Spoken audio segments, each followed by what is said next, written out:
guys, it's so good to see you. I had a dream before I came that there were only 26 people who turned up to Satellites this year, right? And I also dreamt that the stage was covered in spiders. And neither of those things have come true. And I've got each of you to thank for that, because in the dream I was cool with it, like I would have chatted to all 26 of you, but Martin was really sad. And thankfully, I know, but he's not sad because so many people are here. It is really, really good to see you. Who has literally never been to, oh no, okay, fine. Who has literally never been to a youth festival before? Yeah? If I get why you may not want to shout super loud, because you might think I'm going to bring you on stage. I'm not, don't worry. You're totally safe where you are. So I was raised a Christian. I was Christian till I was about 13, but I never went to a Christian youth festival. My mum never took me, but she did take me to, has anyone been to Spring Harvest? Yeah, thought so. Right, the perks, for those who don't know, the perks of Spring Harvest are, it's for all ages, they've got loads of stuff for young people, but you stay in a chalet and not in a tent. I know. So you actually get a proper night's sleep because it's in a Butlins. But I tell you what else we had. If we nip to the slideshow on the big, no, that's just me, hi. If you can't put a big picture of your face in your own presentation, then when can you? Look, this is what worship looked like when I went to Spring Harvest. Who remembers the Worldwide Message Tribe? Yeah, big time. Mad for Jesus, and they were as well. I see no lies up there. So it's a bit different from Ellie. That was what 90s, is it 90s? Probably noughties worship looked like. So that's kind of the whole Spring Harvest thing. That's what I knew of Christian festivals before I started speaking at them, actually. So I was raised in church, stopped going when I was about 13, came back when I was 25, and that's when I discovered this whole world of people who go to church, who are Christians and stuff like that. And I'm not gonna lie, I thought it was a bit weird, right? There's a lot of stuff that they assume that you know when you're a Christian. So, for example, they assume that you know that when they say the word worship, right, they're talking about singing. Why? Isn't everything? I remember them being that's the worship leader. So that's just the leader. Surely everything in church is worship, right? No one ever explains it to you. And I'm going to tell you now, okay, what I believe to be truly the biggest mystery in the whole of Christianity, right? It is how on earth do you pronounce these words? Anyone got a clue? They pop up in Christian songs all the time, right? Every, why? Why don't you just write every? Write the full heavenly. It's really hard. I just smudged my way through those words. Does anyone think they know? Do you know? Go on. Yeah, every. So why not just write every? Don't know whose side you're on. Honestly, that is baffling to me every time it comes on stage. And I've been Christian for a long time now. That is very confusing. I'll tell you what, so if you are new, there's some other things that I think might throw you off. So I'm here, just think of me as I was going to say your cool big sister. I'm probably age-wise closer to an aunt now, and that's a shame for me. But either way, right? Just a friendly cousin. I'm gonna talk you through some of the stuff, just so that we're all really prepared for what is likely to happen over the next few days, okay? Now, in order to do this, I've done an amazing illustration of a bingo card, right? Now, if you want, at the end, you can take a photo of this. You can tick these off, because these things, I'm telling you, I've been to youth festivals, they will happen. Right, number one thing you've got to prepare yourself for. Oh, hang on. Where do I point it?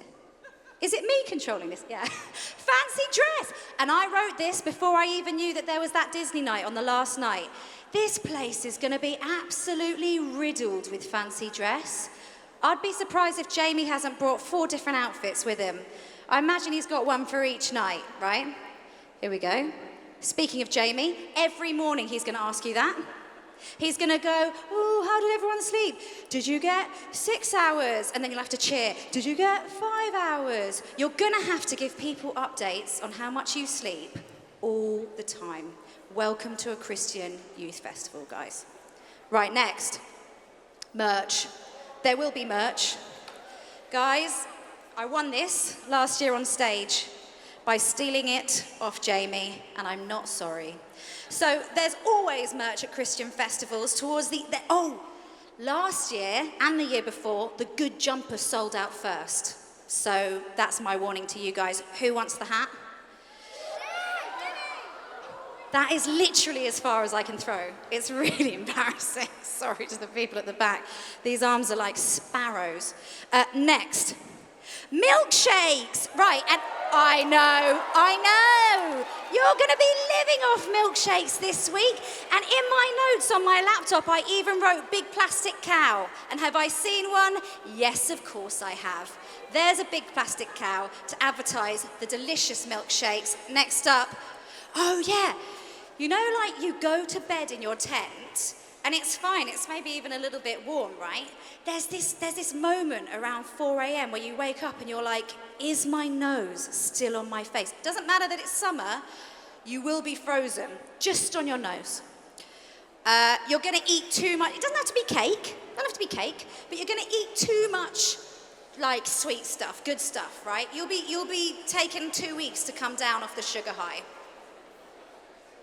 Yeah. You're going to make a new friend. And I've got some bad news for you about this friend, right? No, there's nothing wrong with them. They're perfectly nice. You're going to swap numbers with someone, and it's going to be like you're on a sandals holiday. You'll swap numbers with someone, and then you'll follow them on, like, I don't know, probably TikTok for you guys. And then you'll be like, yeah, we're going to be besties. We're going to meet up every year. You won't speak to them again. You'll just like their posts every now and again. And maybe you'll see them here next year.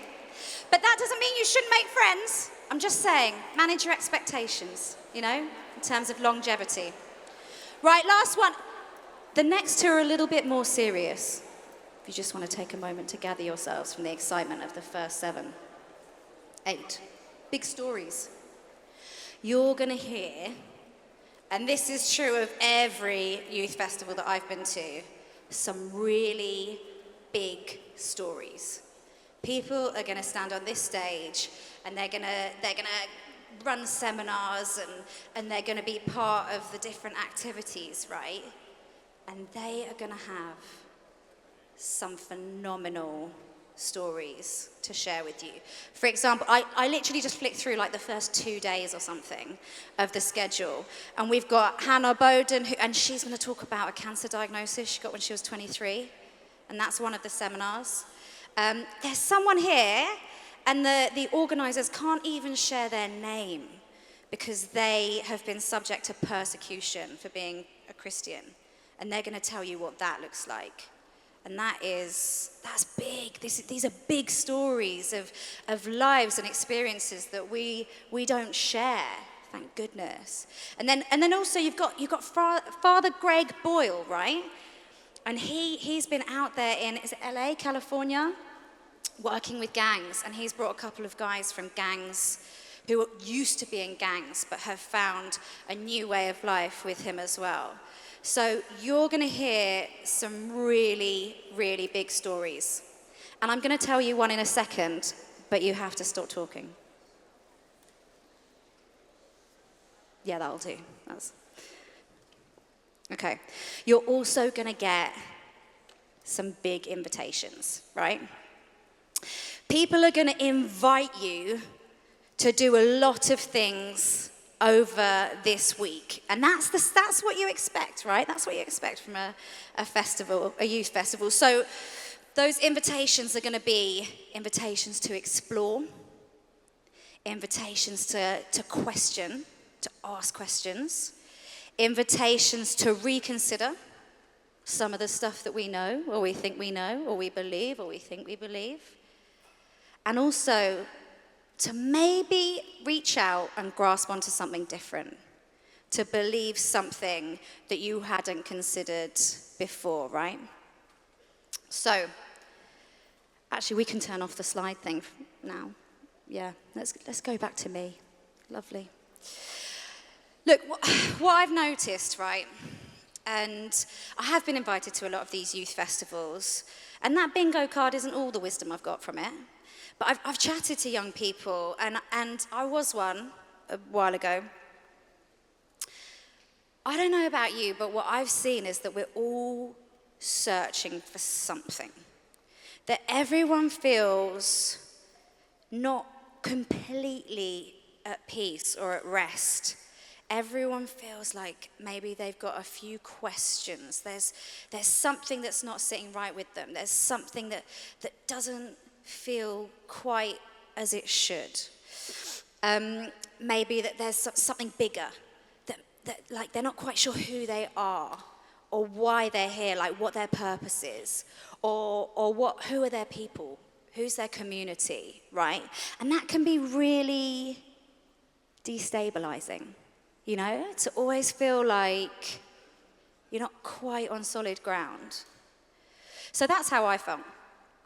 Like I said earlier, I stopped going to church when I was 13, and I started doing other stuff. And for me, that other stuff looked like drinking a lot, even from the age of 13. And I had my focus on filling that gap, right? And I thought if I was popular, that would sort it out. And I never really felt popular. I never really felt like I was on the inside of the group. I always wondered if I was good enough, good looking enough, funny enough. I always felt like maybe people didn't want to be around me. And all of those fears and all of that stuff, I spoke over myself, right? I started to make it my identity. I started to live really feeling like I wasn't good enough for the people around me to want to spend time with me. So I started to try and mold myself into what I thought they wanted me to be. And loads of us have done that, right? You're like, oh no, they prefer people who are like this, so I'm just gonna be like this. Well, that was my life. All through school, I really tried hard to be popular by just like being what other people wanted me to be.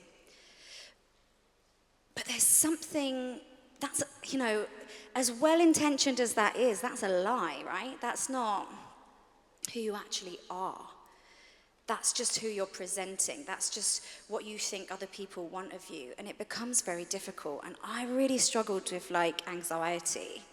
And I think that's because there was this big disconnect, and I was searching for something that would make me feel wanted and whole and fulfilled. And I wasn't getting it. So then I drank. And the thing about alcohol, right, is it wasn't my problem. It was my solution. Because I didn't have a good solution. I knew I wasn't good enough. I knew people didn't want to be around me. I knew that I was really anxious, but if I drank, I didn't need to think about that. I could park it. Didn't mean my problems weren't there, but it meant that they weren't at the forefront of my mind. And you know what? That was good enough. That was good enough. That was a solution that I decided I could take. Roll on a few years, and somebody offered me drugs. And I started taking cocaine, which is a Class A drug. And I knew, like practically, that wasn't a good thing I did all, you know, you get all the talks, right? You've had the talks. You know, drugs bad. Everyone says it. No one really explains why, though. You just know, like, because that's something people tell you all the time. Drugs aren't just bad. They're bad because you're playing Russian roulette with your life, right? You're risking everything for one thing, when if you put down that one thing, you could gain everything. But I didn't really get that. I didn't realize the damage it would do to my emotional health, my mental health, my spiritual health, if I treated my body so badly. So that's just what I did.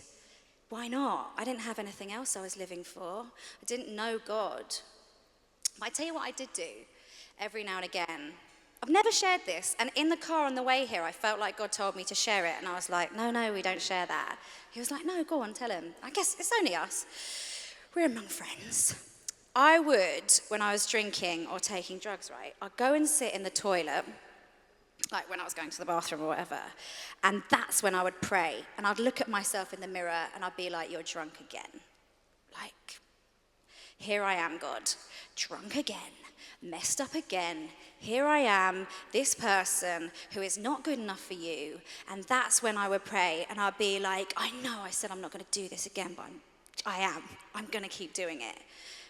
And that, in those moments of desperation, where I suddenly had a moment to myself, despite the people who were around me or the party I was at, whatever, the person I wanted to talk to was God.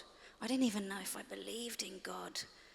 But when I got a second on my own, that's who I spoke to. And even sometimes I can remember being high, thinking I was having such a good night, and then it rolls on and it turns into morning, and you're there alone, desperate, hating yourself for doing it again when you promised yourself you weren't going to this time, right? And I remember turning on the telly, and if you go like all the way past, this is back when it was just Freeview. I don't know if you guys remember that. If you go all the way past, like all the channels people actually watch, there's like Christian radio at the other end.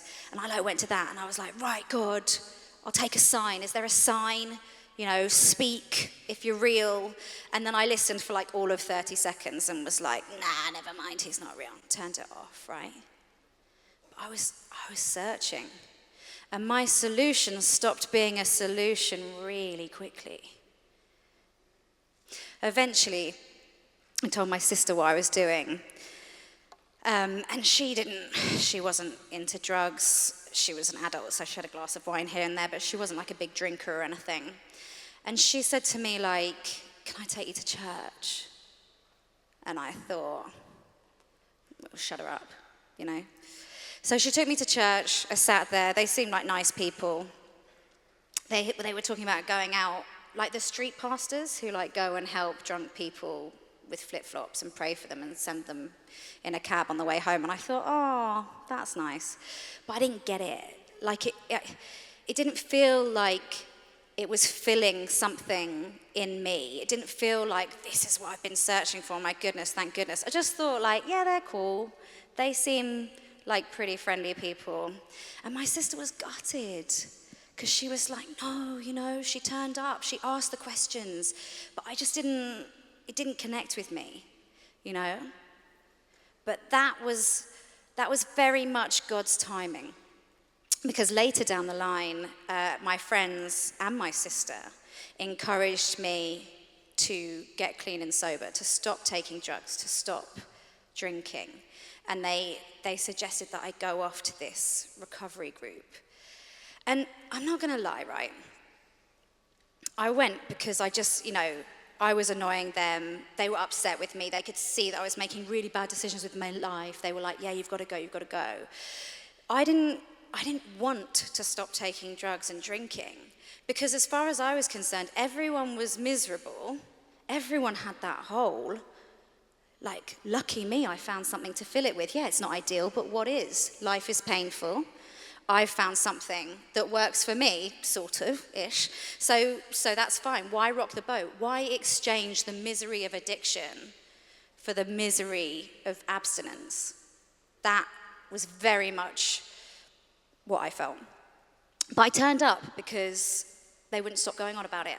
So I turned up at a meeting and I said, like, I'm not really sure if I'm supposed to be here, but I've been doing this and that, and spoke about using drugs, and other people in the room said some stuff that like I had definitely felt, but I'd never said out loud.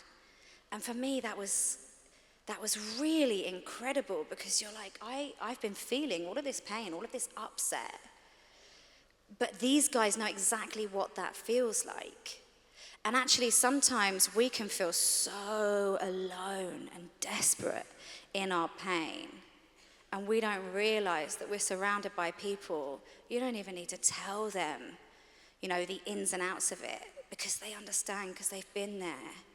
And having that is incredibly special in helping you realize that you do not have to face things alone. And that was so special for me. So, I did get clean and sober on the 22nd of April, 2014. Thanks, guys. Ooh. Sweaty. That's so sweet. I love it when people cheer that. It's like a really big deal. So that was 10 years ago. I've had 10 years of being clean and sober. And I did go to that recovery meeting. And I tell you what I did after that. They said to me, we believe that you will be better at getting clean and sober if you believe in a higher power. They were like, you get to decide sort of what that is for you. And I thought, okay, well, my mum used to take me to church, Spring Harvest, Worldwide Message Tribe and all that. So I thought, I'll give that a go. And I turned up at church and they prayed for me. And I remember being in a group. I don't know if any of you guys have felt like this before. I was sitting in a group and everyone was like being so nice and sharing yummy food and, oh, I'll go get you that drink, and oh, I love your dress. It was a women's group. So people were sort of in dresses. And I remember thinking oh, I don't know. I don't like this. This is a bit weird. Are they actually that nice, or what? Were they just waiting till I leave the room, And actually feeling oh, I bet these people have never said a swear word in their life, And I'm there trying to get clean from a drug addiction. But actually, I don't know if they had said a swear word. They were really clean cut. But they had experienced trials and troubles. And as I walked with them and got to know them and spent time with them, I realized that, none of them were in recovery from a drug addiction, but we weren't all that different. Everyone has got something. Everyone is searching. We're born searching. We're born, do you know what Ellie said earlier as well? She said, we're made to worship, right? You will worship. The question is what? It's not are you going to or are you not? It's what are you going to worship? And for me, for that time, it was drugs and alcohol. And it led me to such a miserable place, a place of death. And to be honest, death would have been preferable to the life I was living. But on the other side of that, right, I found life. When I started going to church, when I started spending time with people who said positive things about me instead of, making me feel inferior or not good enough and anxious. They wanted me there. They didn't go anywhere, even when I wasn't that great, Even when I did swear at the Bible study. I don't do that anymore. My vicar told me off. Do you guys, I want you to think, do you feel like you're searching? Because this is a moment for you to make a decision, right? To make a decision not to search in the wrong places, right? And we here, we kind of think we've got the right place, but you need to take the time to explore that, to ask the questions. And for me, like I said, I went to church that time. It wasn't instant. I didn't just go, boom, yeah, I get this.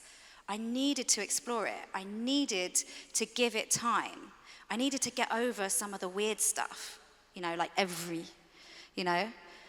have to push through some of the sort of conventions to get to the heart of what being in a Christian community or a church community or a church youth group is, right?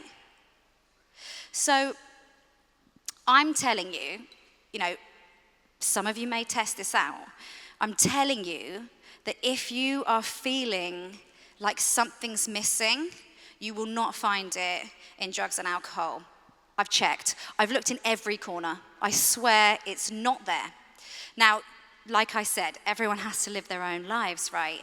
But if you were to make a wise choice, you could just hear that and park it and think, oh no, someone's already looked over there. It's not over there. I tell you where it's also not. I've got loads of friends at the moment who like charge up their crystals on the mantelpiece and who like do tarot card readings and stuff like that. And that speaks to something, right? You know, we want, as people, we want peace. We want to feel at rest. We want to know a little bit of what's coming for us. We want to be able to trust in our future by getting a bit of insight from somewhere, right? I truly believe that you will find those things to be lacking, that you'll find them to be empty at the heart of them, right? So, my big invitation to you guys, just scroll down to my notes because I've freestyled for a long time now. Goodness knows where we're up to. Identities. Yeah, this is my invitation to you guys. I want you to enjoy the milkshakes. I want you to get the jumper that's going to sell out first. I want you to laugh at Jamie in his fancy dress, or not, you know, whenever the mood takes you. But I also want you to come at this soft, open, right? Give yourself the opportunity to ask questions, to hear what people are saying to you, because it could save you years of hurt that I went through, and I want that for you guys. I want healthy, happy, I want good mental health, good spiritual health, good physical health for every single person here. And I really feel like the fullness of life, that thing that hurts sometimes, that makes you think like maybe there's something more. I truly believe that I found that in Jesus. Now, I'm not going to like arm wrestle you if you disagree with me, but I think it's really important you give yourself the chance to ask the question, because these aren't small questions.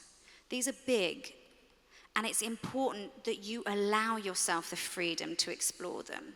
There's a guy called Rich Wilson who runs a different youth movement, Christian movement, that shall not be named.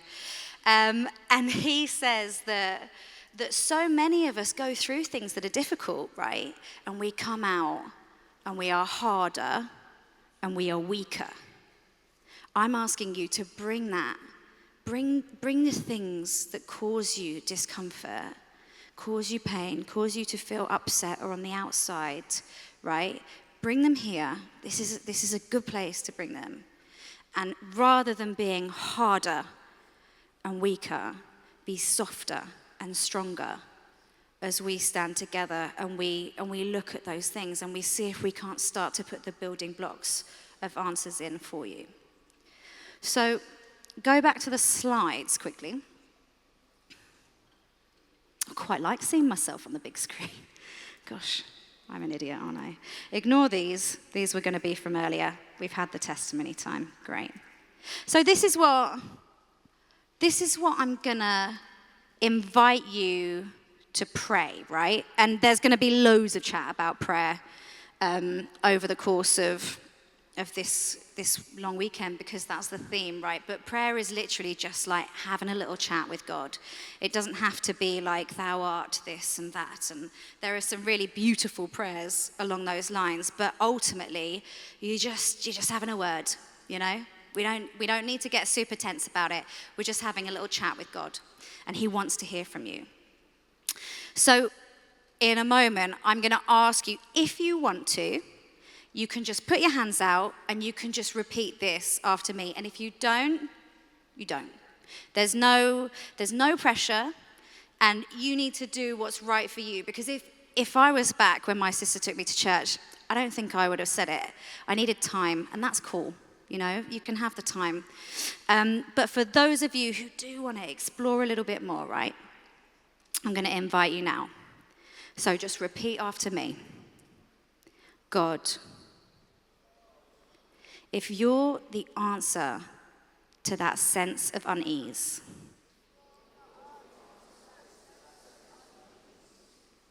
that deep feeling that there is something more to life,